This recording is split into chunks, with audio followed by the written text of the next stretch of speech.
Our top story is a midterm set of races that are now 33 days out. And while we have covered what the candidates are saying and doing, and will continue to do that, the top story is what the president today says is democracy on the ballot itself. Because some of these candidates are so anti-democracy at a time of rising authoritarianism that itself is the story.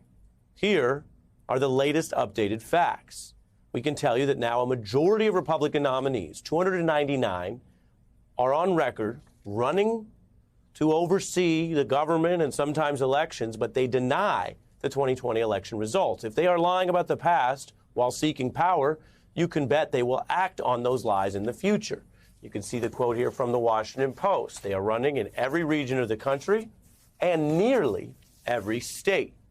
Over half, 174, are running for what are called safely Republican seats, while another 51 are in tightly contested races, a sobering account from the Washington Post. The reason those numbers matter is, if you follow politics, you probably know that while we hold these elections across the country, the midterms have every House seat, for example, up for grabs, the numbers, the way the districts are drawn, and other factors mean many of the races are all but decided because of the voting patterns. So when they refer to those safe seats, they're referring to Republicans who are vowing in the future to do what they failed to do in the past in some sense, which is act on the lies and say that whether they win or lose, they will work to keep their party in power. If that lie becomes a government action, it's not only potentially illegal, it's also the seeds of authoritarianism, the end of democracy. As for what they're saying, here's what some of the candidates sound like on the trail right now.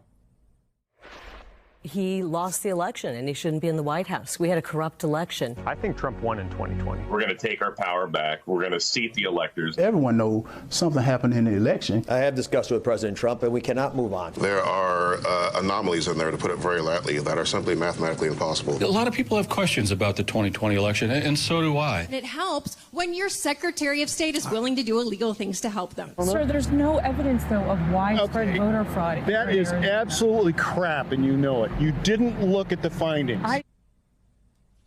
That's just a sampling, just some quotes. We can't cover all 500 plus races at once, not in one night, but we'll give you some more facts. The last man you saw there, Mark Finchem, is not just running for any random office. He's not just cosplaying some sort of political routine. He is running to oversee elections in Arizona, the top job, Secretary of State. That would put him in a very real sense in the actual driver's seat over one of the states that not only matters for the voters in that state, of course, and all of their officials and who's going to be in power there, but one of the states that helped determine the presidential election recently and could again. And that is what he is running on.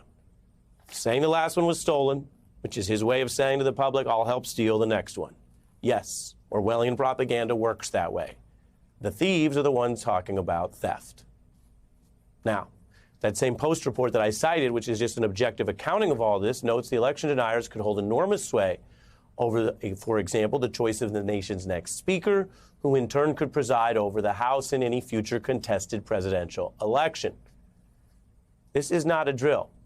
And you take that word contested. If you've been going through this period in history with us, if you watch The Beat at all, you may recall we've explained how the word contested is supposed to refer to actual contested situations. For example, under state laws, there are times where you have a recount because it's so close that it can be contested. And then the vast majority of the time, you can't be eligible for a recount. It's not close to being contested.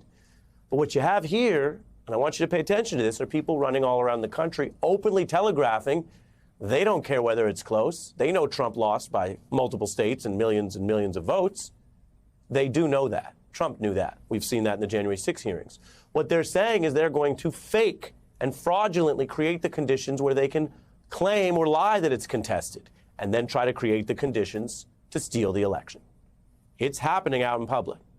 This is the MAGAification of the Republican Party. And then you have some other people who've taken a different route, who even are in power, and you can learn a lot from what's happening with them. Here's a story that is not directly related today. I'm not telling you that this Senator, Ben Sasse from Nebraska, is acting today because of what I just showed you on the screen, but it's related in a broader sense. He is heading towards resigning from this powerful Senate seat. He's also been pretty outspoken against election lies and stood for facts, even though he is otherwise politically conservative. So why is he resigning? Why is he leaving? In his case, by choice, as he eyed what may be a tougher and tougher climate in his party for taking that line. Politically conservative, ideologically conservative, but not an election stealer or liar. Well, he may look at someone with a similar profile who I'm sure you've heard about, the son of former Vice President and Bush administration leader Dick Cheney, Liz Cheney, who spent her whole career, her whole life in government, being a highly ideologically conservative person. Whatever you think about that, that's well known. Her sin that got her not only ousted from Republican leadership, but then losing a primary, ousted from Congress, was saying that the insurrection was wrong and you shouldn't steal elections. Here's what she's saying with a new warning about Arizona. If you care about democracy and you care about the survival of our republic, then you need to understand, we all have to understand that we cannot give people power who have told us that they will not honor elections. Elections are the foundation of our republic, and peaceful transfers of power are the foundation of our republic. And we must have elected officials in both parties who understand and honor that duty and that responsibility. Those are facts that she just stated. Peaceful transitions of power are the foundation of lawful and peaceful democracies, whatever their other faults. We did not have a peaceful transition last time. We had a violent and criminal attempt to pose an insurrection. And it had help from the inside with people walking around the Senate floor, waving around papers saying, maybe this thing's still more contested. Now, some of them have backed away from that and lied about it because the papers they were waving may indeed be indicted as part of a electoral fraud conspiracy, but they were claiming contested election nonetheless. So this is very real. The January 6th committee, on which Ms. Cheney has defined herself in serving, has one more hearing, we're told, next week, where even though she is an exiting member of Congress, she will continue to do her work before she leaves. Question is the work that is up to the rest of the nation. Do you see what's going on? Do you pay attention to it? Do you act on it? Or do you say, well, that's probably somebody else's problem? Or gosh, the people on the other side, they seem really motivated. They seem really relentless. I guess they're just going to consolidate power. What's the answer to these questions? I don't have them for you, and I'm not going to claim to. They are high pay grade questions, and they are questions for the community, not for any one person, if you believe still in a civic and political community. Hey, I'm Ari Melber. Thanks for watching The Beat. I wanted to let you know I'm writing a foreword to the January 6th committee's full report, which is coming out soon from HarperCollins. You can go pre-order the book right now, and it'll come to you first when the report comes out in the fall or whenever the government releases it. Just search Melber Jan 6th on Amazon or your favorite independent book site and click pre-order. You'll be the first to get both the report and my new piece on the coup conspiracy. You can also go to melberbook.com and order it there.